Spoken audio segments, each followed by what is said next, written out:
Our last speaker of the session, John Emerson from SAPCA and Aging 2.0 and other things. Yeah. Great.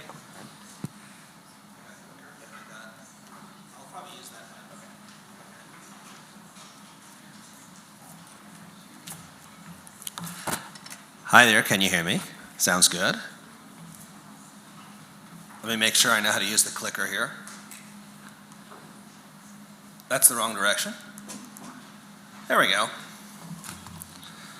So it's nice to meet you. Thank you all for your attention right before lunch. It's always an important time, I know. So, and I want to give a thank you for everybody here who has dedicated years, hours of their careers towards helping our older adults live well. Aging well is a mission that I think I learned about most from my mother, who actually was a home caseworker. So shout out to everybody in caseworkers. Thank you, Kathy, for mentioning that group. You know, in Massachusetts for years doing this work, telling how it was underfunded, identifying elder fraud and abuse and all sorts of care needs, critical work, and thank you all for supporting it and doing it.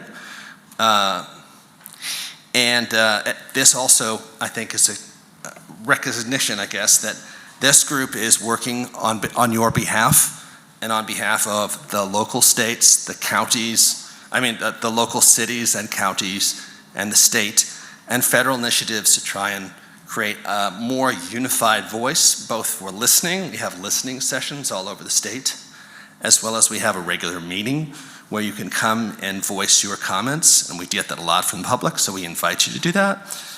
And so, without further ado, I'm going to be talking about a presentation that I haven't given a lot, so I'm going to read a little more than I might do in the second half. I'm wearing two hats today.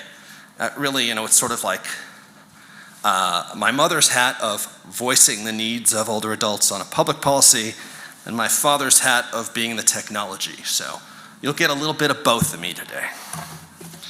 Okay, so with that, so SAPCA is the Strategic Action Planning Group on Aging. That's why we call it SAPCA instead of all those words. Our goal is, as stated in the previous slide, to convene, collaborate, and catalyze efforts to improve the lives of older Coloradans. And we were formed with lead sponsors from Diane Primavera, now our Lieutenant Governor, as well as Larry Crowder, with General Assembly, to focus on aging issues across Colorado in an interdisciplinary and comprehensive and integrative approach. And we had an initial action plan that was launched in 2016, which is available online. There was an update in 2018. And there is a forthcoming next one that we're working on in 2020. There are a number of details focused on health and wellness, transportation, workforce, etc. And so I'll go into more details on that. We are up for a sunset review on 2022, at which point the General Assembly, we are hoping, will reauthorize us. So your participation and support will help us there as well. Now, the group is a pretty impressive interdisciplinary set of people, all governor-appointed representatives from private, public, higher education, nonprofit sectors.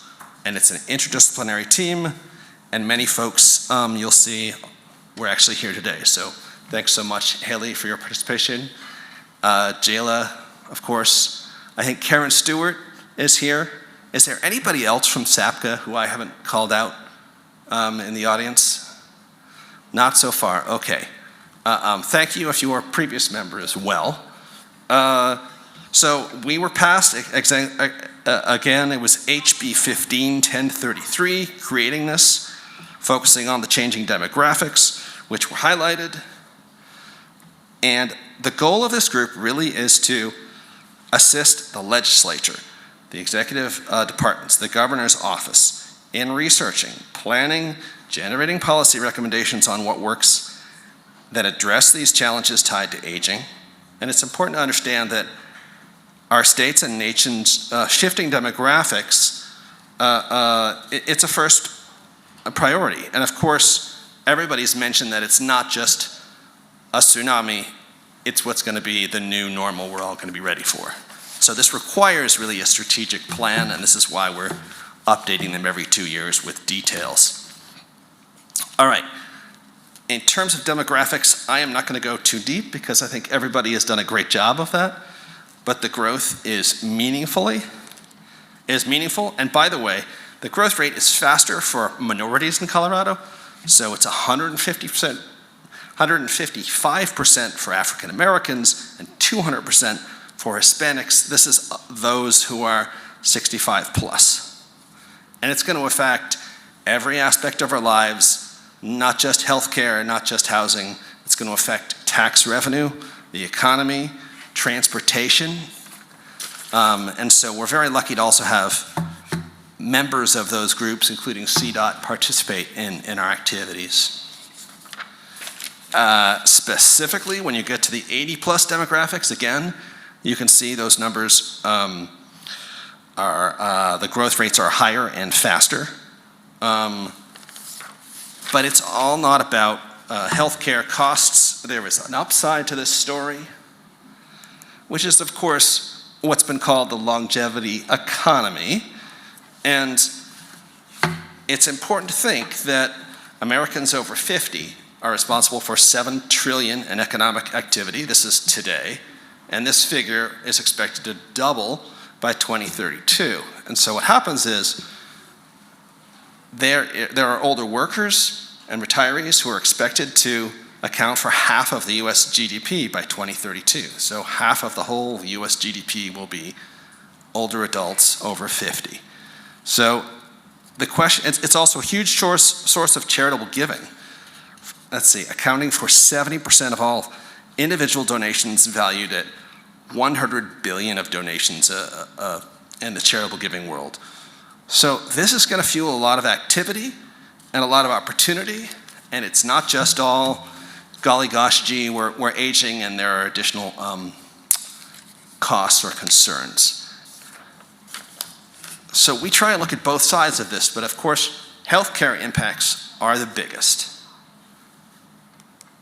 And so when we look at the impacts, it's not a surprise. Chronic conditions, especially with the older adult population, are growing, are significant in all of this population, and they are growing. And currently, to Kathy's comments, only 1% is really spent on preventive health these days. And all of the cares that really keeps us in the home, all of the HBCS topics that Haley cited. And so the good news, of course, is that a lot of this could be prevented through better care. There's a huge opportunity here. And so the question is, how do we identify the opportunity, identify the evidence-based programs that are out there, trumpet them, fund them, and find ways to scale them. And it's not just one group or one organization that's going to do it. It's why we have interdisciplinary groups at multiple levels thinking through this and working on this. Now, in terms of what the action plan has worked on and highlights, this slide has some design opportunities for improvement, all right? So, the key things though are that, first of all, there was not previously a senior advisor on aging to the government. And one of the key things we did early on was we got Wade Buchanan hired in January of 2018. And when Wade became the senior policy advisor for Governor Polis for all policy, Janice Blanchard has joined us since. And so there is a specific voice about older adults' needs to the governor, one of the key recommendations we made. In addition, the clarity on aging parts of the state budget was a key thing that SAPCA funded to try and clarify what are the key parts of the budget. and then we try to make those clear. Obviously, number one would be Medicaid. Number two was the senior property tax exemption. And so these were two things not just focused on the Medicaid audience, where we tried to say, what are the big expenditures, who are they going to, and how do we create some dialogue and impact in terms of what should we be doing about these. In addition, you look at these next three, they're all really looking at finance. And so there's some work. SB 19173 was an authorization to research the study of appropriate approaches to increase retirement savings for private sector employees. We have PARA, which is making sure that the Public Employees Retirement Association was funded.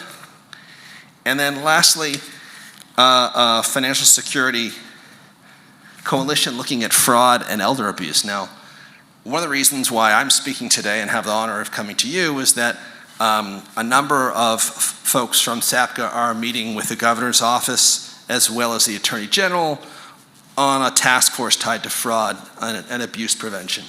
So again, all of these things tied to the financial well-being of our complete population is a real key area that we're looking at and have been looking at historically.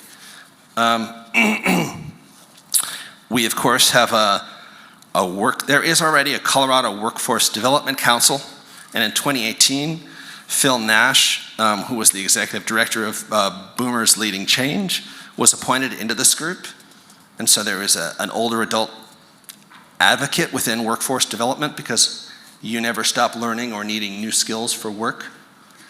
And finally, we pushed out the Lifeline Colorado initiative, especially county and municipal plans on aging. And so we were been very active supporters of that initiative to, again, to everybody's point, if you can't stay home if you can't walk across the street or get transportation or have access. And so proper infrastructure for support is key. And so the groups had a lot of great recommendations and early successes. There was a 2019 legislative efforts that I'll talk about here. Easier on the eyes.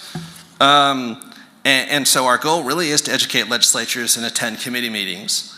And this 2019, we focused on affordable care, family caregiver leave, which is a great win for all, secure retirement savings, protecting at-risk older adults, healthcare costs. You can see a range of things. We also had comments and meetings about TABOR, a taxpayer Bill of Rights, the Gallagher Amendment, and senior tax exemption.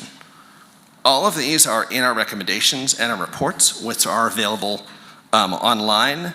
And thanks for showing the glossy green, but you can also get it in PDF and download it. And I welcome all of you, because it is a host of research that your taxpayer money has gone to.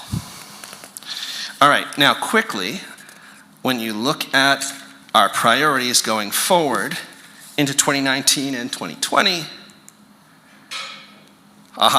so health and wellness really is surfacing up. We are now going to have an active health and wellness committee, and we're talking about key things like it's great to have referrals into community services, but let's make sure we understand what are the downstream implications of trying to get more referrals out to services. We need to make sure that those services, which we know have been underfunded historically, need some help and some focus. And so we're looking for opportunities around that. We are obviously trying to increase our outreach. So we have gone to Craig, Colorado already. We had a listening session, I guess it was earlier this month, in between the snowstorms, as I recall. And then we're going to have another in Aurora, so we welcome you to come down, participate, provide public comments. On top of that, please understand that we're working on age-friendly public health systems. Gabriel Kaplan from CDPHE is active, and so that's a key focus of ours, is to make sure the public health, i.e. information and preventive information, is available. We're going to continue working on workforce development to make sure our older adults can find jobs and training. Transportation, CDOT has been a very active participant. And lastly, I guess that's it. Look at that. 5 topics, and I think I covered all of them. Excellent. Now, as I said, we have a Monday meeting once a month. Please come. And I am actually going to hop over this because all of this is available on our website and jump quickly into my background. So, I don't know if anyone knows what this thing under the last century is. Does it look technical? A little boring? That's called a load cell. My dad was actually an early worker on selling and promoting load cells to measure all sorts of things.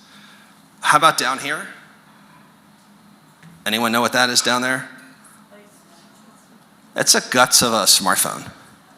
So the guts of a smartphone actually took something that's a big chunk of metal and took dozens of these little sensors, threw it into a phone. So now you could have what was really sort of a big clunky thing, figure out how you were holding it, how much are you moving, all of this. Why did I throw in that last thing over there? Any idea what that is over there? That's a little easier to see. What is it? You can't really see it, can you? It's a hearing aid. So I throw that out here because right now and today, instead of having a phone or a big clunky thing in your ear, we have the ability to have a fitness tracker. You don't need to wear a Fitbit. You could detect a fall, detect instability, gait movement. You could be aware of cognitive awareness. You could translate languages into your hearing aid without people necessarily even seeing it. You could have, instead of having earbud outside your phone, the question is no longer what technology can do, but designing things and making them work within systems. And so the key of my work is I started and had a whole career at a bunch of great companies looking at and building award-winning apps, et cetera, et cetera. And I can go through this, tens of millions of people have viewed my product. I can talk about the strategies that are big now, but I want to tell everybody that this isn't some innovation off in the future. I can talk about a ton of startups that I'm advising in telehealth tied to discharge planning, all sorts of great stuff. But the changes that are happening today are happening fast. They are with public companies that have deep pockets, and they are going to be affecting older adult care faster than you think. And so I'm going to just quickly tell you the story of 3 of them. One is Livongo. You may never have heard of it, but it is a public company that the market says is worth $2.2 billion $2.2 billion that went public just this year. And their whole focus was, listen, certified diabetes educators and trainers work. We know that there's a system that works better if perhaps the glucose meter and blood sugar information was available to those coaches and they could see it over time. So it's all connected. All that data does get to the CDDs and CDEs. We know that if there's an empowerment app that has information, that might help them. We know that social support is involved. Let's build a whole system, soup to nuts. We're going to sell it to employers and have employers who take on the risk of people, try and get it out first and figure out if it works. Guess what? It worked, and it worked at a scale now that Medicare Advantage is going to cover this. And these types of systems are fascinating to me because you're leveraging a care or caseworker, not necessarily a doctor, someone in the community with a lighter certification. And they are providing a more complete system without requiring doctors or the health systems. Now there's some controversy around this, but I can tell you back when I was at Relay Health, this notion that your nurses, your social workers are powerful people, they know a lot, but they don't have the tools in place to do it, is coming round where you're building up interesting care strategies and systems that don't necessarily talk to the healthcare system. Okay, so that's number 1. I know I gotta stop. You haven't given me the 1 minute yet, but The other two I just want to talk about quickly. One is one on the future of transport. And this is just a quick example of Uber, a large national player. We can talk about Lyft as well. I use Lyft, but said, listen, we need to make sure that it's easy for folks to get a ride. We already have partnerships with health systems, but doctors still, even if they know visibly the patient might need a ride, they're leveraging systems that don't necessarily come on time. And so they just integrate it directly now in the EMR. The doctor can prescribe a ride. So this is one example. It's just announced as a partnership. But this idea and the goal of trying to prescribe services within the EMR is, again, a little radical, but it's a really interesting idea. Lastly, and I'm not going to talk about it because I got the big smiley 0, is this notion that care delivery can be designed and integrated, and people are going to go after the whole system more broadly. And so Amazon, I cite Amazon, it's been talked forever, but the piece of it that hasn't been talked about that much is the fact that they bought a symptom checker first. And so one of the earliest products I built was symptom checker. And then one of the earliest things we did was to look at what people did when they used their phone. Top concern was something's gone wrong, frequently, unfortunately, in the toilet, and I don't know what's the matter. And what's this first healthcare use case? It's before you call anyone. Sometimes it's before you talk to your loved one because you don't want to freak them out. So you look it up and say, what the heck was that?